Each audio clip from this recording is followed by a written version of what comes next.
अस्सलाम वालेकुम नाज़रीन, अल्लाह ताला से ये उम्मीद करता हूँ कि अल्लाह ताला ने आपको जहाँ पर भी रखा होगा अपने हिफ्ज़ व अमान में रखा होगा। नाज़रीन, आप लोग मुझे कहते हैं कि चौधरी साहब आप पुलिस वालों के ख़िलाफ़ जो है ना बड़ा हाथ हौला रखते हैं। अब होता ये है कि पुलिस वाले अगर मुद्दई जो है ना उसके पास कोई इस तरह के सबूत ना हो, या जिस तरह मैंने प्रोग्राम किया माई और बाबे वाला जो बता रहे हैं हमारी बच्ची को वर्गला कर ले गए हैं, तो आपको पता है मैंने वही हक़ाइक़ आपको सामने रखने थे, खुद से चिंगारी नहीं फेंकनी होती। ये लोग जो है ना जो प्रोग्राम्स देखते हैं बड़े बड़े माशाल्लाह इनमें फ़िलासफ़र होते हैं, कहीं पर भी हम को वर्टिकल ग्रामिकल किसी भी तरह की अगर करप्शन करते हैं ना तो अल्हम्दुलिल्लाह मेरे देखने वाले कम से कम इतने नॉलेज उनके पास है कि उनको पता लग जाता है कि चौधरी साहब यहाँ पे मेला फाइडी कर रहे हैं या इनकी करने की नीयत है, या आइंदा जो है ना इनके अगराज़ व मकासद जो है ना कोई गैर कानूनी है या इलीगल बेनिफिट्स लेंगे इस प्रोग्राम से। आप सब माशाल्लाह मेरे से ज़्यादा समझदार हैं। आपको मैंने SHO इकबाल टाउन ये पिछले दिनों लगा हुआ था हमाद शाह, इसका एक वाक़या आपको सुनाने लगा हूँ। मैं तो वाक़या कहूँगा, हालांकि ये इतनी दबंग स्टोरी कि अगर कोई और एंकर हो तो वो धज्जियाँ उड़ा दे, लेकिन मैं अल्फाज का चुनाव जो है ना मजबूत रखते हुए, इन पर गिरफ्त रखते हुए ना इनका ज़मीर झंझोड़ने की कोशिश करूँगा। नाज़रीन, आपको पता है कि CCP लाहौर जो बिलाल सदीक कमियाना साहब ने इन्होंने बहुत ज़्यादा बाइख्तियार कर दिया पुलिस को, और मैं हमेशा से इनको सराहता हूँ क्योंकि मुझे ये पता है कि जराइम को कंट्रोल करने के लिए जो है ना एक हद से ज़्यादा अगर पुलिस अपनी कारकर्दगी देगी और क्राइम पर गिरफ्त को मजबूत करने के लिए थोड़ा सख्त हाथ डालेगी ना तो क्राइम को कंट्रोल किया जा सकता है। लेकिन इसका मतलब कतई तौर पे ये नहीं है कि आप ये कहेंगे जी एक शहरी जो है उसके साथ आपकी कोई किसी ने अगर आपको गलत इन्फॉर्मेशन दे दी है तो आप उसके पीछे हाथ धोकर पड़ जाएं और वो रिकॉर्ड याफ्ता भी ना हो। सबसे पहली तो बात ये होती है ना, मैं जिन क्रिमिनल्स को हाईलाइट करता हूँ, जिनके बारे में प्रोग्राम करता हूँ और आपको बताता हूँ कि ये लोग क्रिमिनल थे, उनकी हिस्ट्री देकर बात करता हूँ, तो सबसे पहले उस इंसान का जिसके ऊपर ये मुकदमा देने लगे उसकी प्रीवियस हिस्ट्री, उसके रिकॉर्ड को चेक करना बहुत ज़रूरी होता है। एक लड़का जी गुलाम हुसैन उसका नाम है, वैसे से गामा कहते हैं, शाहनूर स्टूडियो पे तकरीबन इर्द गिर्द रहने वाले 5-5, 6-6 किलोमीटर लोग उसको जानते होंगे। बिलियर्ड क्लब भी उसका किसी दौर पे रहा है। वैसे भी वो जो है ना कुछ लोग आपको पता होता है उन्होंने रात को आगे घरों के बाहर चारपाइयों पे कुर्सियों पे बैठ रहे हैं, उस तरह का यानी कि बड़ा ठीक ठाक लड़का है। और मैं बड़े अरसे दराज से को 30-22 साल से उसे मैं जानता हूँ, यानी 20-30 साल थोड़ा अरसा नहीं होता।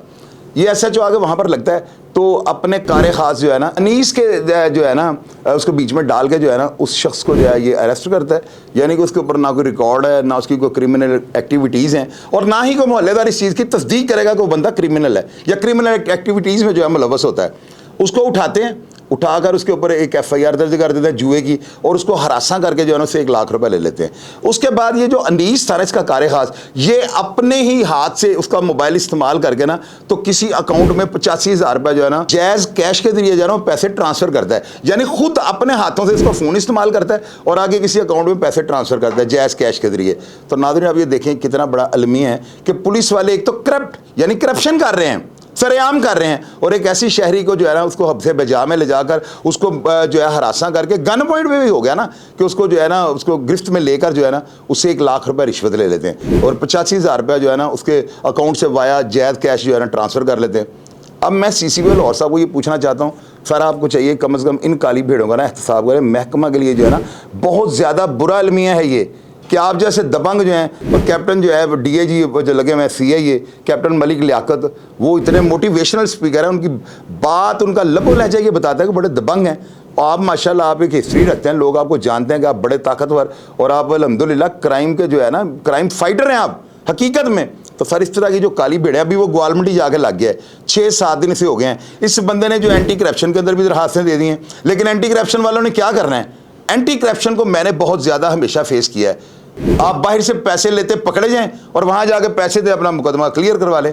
तो एंटी करप्शन में भी करप्ट लोग बैठे हुए हैं यार। होना तो ये चाहिए एक बंदा अपने सबूत ले जाता है, आपके पास एफिडेविट जो है पेश कर देता है, बयान हल्फी लोग दे देते हैं, वो सारे सबूत ट्रांजैक्शन का जो है वो सारा जो है अमल दखल वो जो भी इसके तरीकाकार है वो सारा आपके सामने रख देता है, और उन चीज़ों को आप रद्द भी नहीं कर सकते।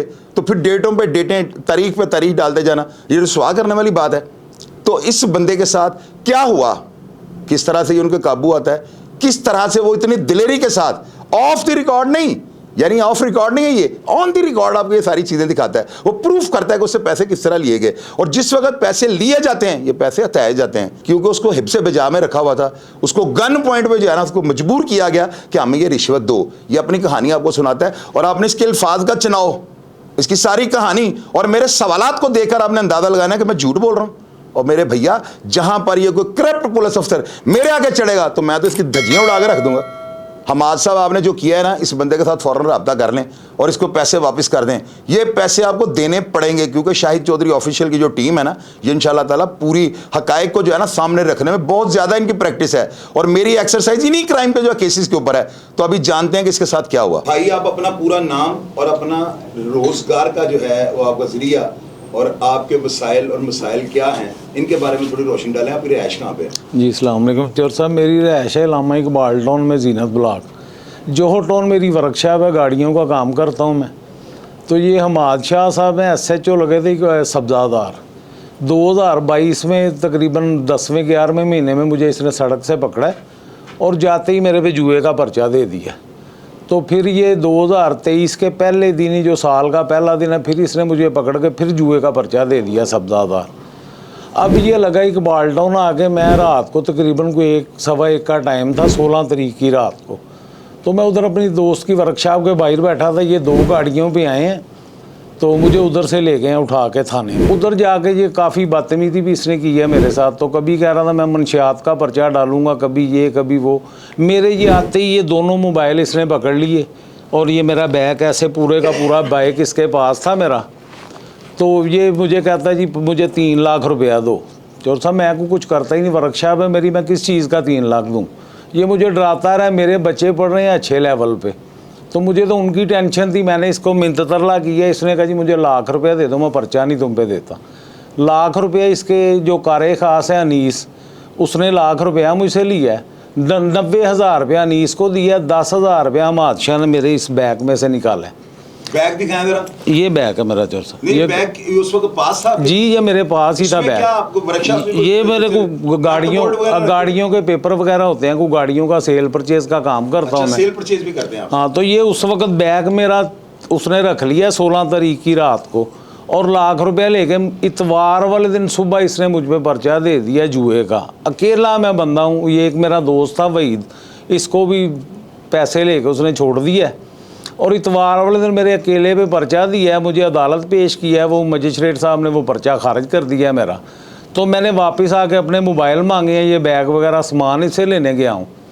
तो 2-3 दिन तो इसने दिए ही नहीं सामान। 20 तारीख की रात को 2:15-20 पे इसने मुझे इकबाल टाउन में चला पुलिया उधर बुलाया कि मैं नाके पे खड़ा हूँ, उधर आ जाओ।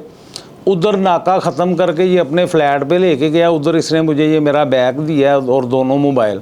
जब मैंने मोबाइल ऑन किया, मेरे मोबाइल में पैसे नहीं थे, 85-86 हज़ार रुपया था। तो वो मैंने जब स्टेटमेंट चेक करवाई है, 1-2 ट्रांजेक्शन इसने किया 17 तारीख की रात को तकरीबन 11:30 बजे। 35,000 एक सेंड किया इसने और 50,000 रुपये एक वो कोई सकलैन मुश्ताकी नाम का वो सिम का नंबर है जिसको भेजे गए। हाँ जी, जिसको भेजे हैं। वो सबूत आपके पास मौजूद जी, मेरे सारा कुछ है मेरे पास। तो मैंने दरख्वास्त दी है CCPO लाहौर साहब को। आप नाज़रीन ये देख रहे हैं स्क्रीन के ऊपर, ये सारा जो है ना तफसीलात जो लेन देन की हैं, जैज़ कैश के ज़रिए जो भी मामला हुए हैं, ये आप देख सकते हैं। इनके ऊपर हमने पिन आउट किया हुआ है, आप आराम से पढ़ सकते हैं और आप देखें कि कितनी दिलेरी है इन पुलिस वालों को। ये पता ही नहीं कि ऊपर बिलाल सदीक कमियाना बैठे हुए हैं, वो फिजिकली तौर पर जो है ना इनको ठुड्डे मारेंगे। तो चोर साहब मैंने वो दरख्वास्त दी है CCPO लाहौर साहब को भी और एंटी करप्शन में। मुझे DSP इकबाल टाउन ने बुलाया है, मैं परसों भी उधर बैठा रहा हूँ जाके तकरीबन 3-4 घंटे। मेरी कौन है DSP इकबाल टाउन? पता नहीं, नाम नहीं मुझे सर उसका पता। 3-4 घंटे बिठा के कहें जी साहब नहीं है इधर, मैं आ गया। फिर कल सारा दिन मुझको उधर बिठाए रखा है इन्होंने, कोई बात नहीं सुनी मेरी कि कोई। आज फिर मुझे मैसेज किया जी कल आ जाना आप उधर। अच्छा, ये SHO कितनी देर रहा है इकबाल टाउन का SHO? चोर साहब मुझे तो नहीं पता, मुझे तकरीबन को 10-15 दिन रहा है उधर। यानी सिर्फ आप ही को लूटने के लिए आया था? चोर साहब ये मेरे साथ इतना प्यार है इसको कि सब्ज़ादार लगता है मेरे ऊपर जुए का पर्चा सड़क से पकड़ के। इकबाल टाउन में लगता है मेरे ऊपर पर्चा जुए का। क्या है, कोई रंजिश है इसको? चोर साहब मेरे बस कुछ है उधर, कोई अजीज़ है मेरे, वो उनका ताल्लुक है इसके साथ। और मेरे बच्चे माशाल्लाह अच्छे लेवल पे पढ़ाई कर रहे हैं, वो मेरा भी ये रिकॉर्ड ख़राब कर रहे हैं, कोई बस परेशान कर रहे हैं। मेरा तो कुछ भी नहीं। अगर मैं आपके मोहल्लेदार आपकी शराफत की गवाही देंगे और आपके ऊपर कितने मुकदमात हैं टोटल जिंदगी चोर साहब 3 पर्चे ये शाह साहब के ही दिए हुए हैं, पर्चे हैं जुए इसके के मेरे अलावा कोई ऊपर। मुकदमा नहीं आपके ऊपर? नहीं, वो एक शायद कोई झगड़े का है, कोई मोहल्ले में कोई किसी का झगड़ा था, उसमें शायद कोई मेरा खैर नाम है मेरा। मोहल्लेदार आपकी शराफत के बारे में गारंटी देंगे? जितने बंदे चोर साहब कहेंगे वो पूरा मोहल्ला मेरा आएगा मेरे साथ। ये कंफर्म बात है? जी चोर साहब। अच्छा, आप मुझे ये बताएं, इसने टोटल 1,85,000 रुपये लिया आपसे? जी 1,85,000 रुपया लिया। लाख रुपया इसने मुझसे कैश लिया, 10,000 रुपया बैग से निकला है, 90,000 रुपया नीस को दिया है। ये मैंने अमाद शाह को कहा, इसने कहा नीस को दे दो पैसे, और 85,000 रुपया मेरे जायज़ कैश अकाउंट से ट्रांसफ़र किया है। कुछ सकलैन मुश्ताकी नाम है जिसका वो सिम है, वो मैंने जय उधर से मोबलिंग से चेक करवाया, वो उन्होंने कहा इस नंबर पे सेंड है। अच्छा, और मेरी ये लोकेशन चेक कर लें, 16 तारीख के ये मोबाइल अमाद शाह के पास है। रात को थाने वो कैमरे भी चेक कर लें उधर के, और पर्चा इसने दिया इतवार वाले दिन। मोबाइल मुझे मिले हैं 20 तारीख की रात को तकरीबन को 2 सवा 2 बजे के दौरान। अच्छा, आप मुझे ये बताएं, अगर आपको अपनी हम कुरान पाक के ऊपर कहें कि हलफ दें, अपनी सफाई दें कि आप किसी भी क्रिमिनल एक्टिविटी में मुलव्वस नहीं हैं, और आपके साथ इन्होंने पुलिस वालों ने हमाद शाह और इसके जो अनीस कार खास है उन्होंने आपको डरा कर हब्से बजा में रख कर मुकदमा झूठे दर्ज करने का खौफ डालकर आपसे दिहाड़ी लगाई है, तो क्या आप कुरान पाक पे हलफ दे लेंगे? मैं अल्हम्दुलिल्लाह दूंगा जोर साहब। नाज़रीन, आप ये देखें, मैंने इस बंदे से सवाल किए हैं। पहली तो बात इसको मैं जान लूँ, इसका गाड़ियों का काम है, प्रॉपर्टी के भी लेन देन छोटे मोटे ये कर लेता है। दूसरी बात ये है, इस बंदे को जिस तरह के मैंने सवालात किए हैं ना, आपने इसके एक्सप्रेशंस भी नोट करने हैं और यकीनन आपने नोट किए होंगे। आप मुझे ये बताएं, आजकल पुलिस जिस बंदे को उठाती है उसको रिकॉर्ड याफ्ता देकर उसके ऊपर मनशियात के पर्चे दर्ज कर देते हैं। आप यकीन करें कि इस वक्त लाहौर के अगर 104 थाने और 52 चौकियाँ ना, तो उनके अंदर जितना जुल्म हो रहा है ना, CCO साहब ये जो है ना, सब आपसे अल्लाह ताला की ज़ात पूछेगी। और मुझे यकीन है कि अगर आपके नोटिस में या गोश्त गुजार ये चीज़ें की गई तो आप 100% इन पे एक्शन लेंगे, क्योंकि मुझे पता है कि आप और जितने भी बड़े अफसरान इस वक्त टीमों पर काम कर रहे हैं ये डेड ऑनेस्ट हैं। तो फिर ये नाक के नीचे क्या हो रहा है? इस बंदे ने सारे सबूत मुझे दिखाए हैं, कुरान पाक के ऊपर हलफ भी दे रहा है, इलाके के लोग इसकी गवाही भी दे रहे हैं, रिटर्न एफिडेविट बयान हल्फी दे रहे हैं इसकी शराफत के बारे में। तो क्या ये शरीफ है, शहरी है, इसको यहाँ शराफत से रहने का कोई हक नहीं मिल सकता? अस्सलाम वालेकुम। हमाद भाई बोल रहे हैं? जी। हमाद भाई, शाहिद चौधरी बोल रहा हूँ चुबुर्जी से ना। मेरा एक छोटा सा चैनल है शाहिद चौधरी ऑफिशियल के नाम से। जी। हमाद भाई, आपसे ये पूछना था, एक मेरा जानने वाला है, उसका नाम है गुलाम हुसैन गामा। क्या मसला उसके साथ हुआ है? वो दराजबाद या लिटिगेशन में आ गया, को थोड़ा बताना मुनासिब समझेंगे आप भाई समझ के? जी। मैंने कहा भाई समझ के। गुलाम हुसैन और गामा कौन? गुलाम जिसके ऊपर कोई मुकदमे वगैरह कोई 2-3 दर्ज हुए हैं, आपके उधर तैनाती जब इकबाल टाउन में थे, तो मैं ये पूछना चाह रहा हूँ, आपने मेरा चैनल को भी देखा है? कोई वीडियोस वगैरह देखी हैं आपने कि नहीं? नहीं, मैंने नहीं देखी। अच्छा हमाद भाई, मैंने ये पूछना था, आप इधर आ जाए, मैं SHO मंडी में इधर कभी आ जाए हम उस वक्त। नहीं, मैं सिर्फ ये पूछना चाह रहा था कि हमाद भाई क्या मामला क्या है? कोई है ऐसा मामला? मैं तो नहीं मान सकता कि इस वक्त CCP बिलाल सिद्दीकी मैना के होते हुए कोई इस तरह का काम हो। कोई इसमें है रियलिटी या क्या मामला है? कोई थोड़ा सा अगर आप मुझे बता दें, मैं मिल भी लूंगा आपसे, कोई ऐसा इशू नहीं है। बस के एलिगेशंस लगाने होते हैं लोगों ने, ठीक है, धंधे अपने चलाने होते हैं, और छोड़े इंशाल्लाह कभी आएगा तो बहुत सारी मैं आपको सारी फिर नहीं सॉरी, मैं ये पूछना सिर्फ ये चाह रहा था हमाद भाई, वो उसका मैं उसको थोड़ा सा तो मैं जानता हूँ, चले ज्यादा नहीं, मेरी नज़र में उसका कोई ऐसा बदनाम तो ठीक है, कोई बंदा हो सकता है। चलें ठीक है जी।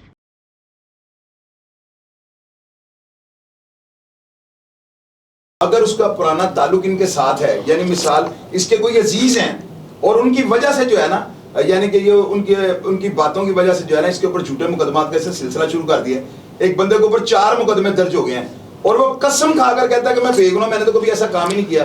तो हर किरदार जो यहाँ पे अपनी स्टोरी या जो बातें बयान करता है ना, उसके दुनिया में कई सैकड़ों में लोग वाकिफ होते हैं। इसका कमेंट बॉक्स भी आप रीड करिएगा कि ये बंदा क्रिमिनल तो नहीं है।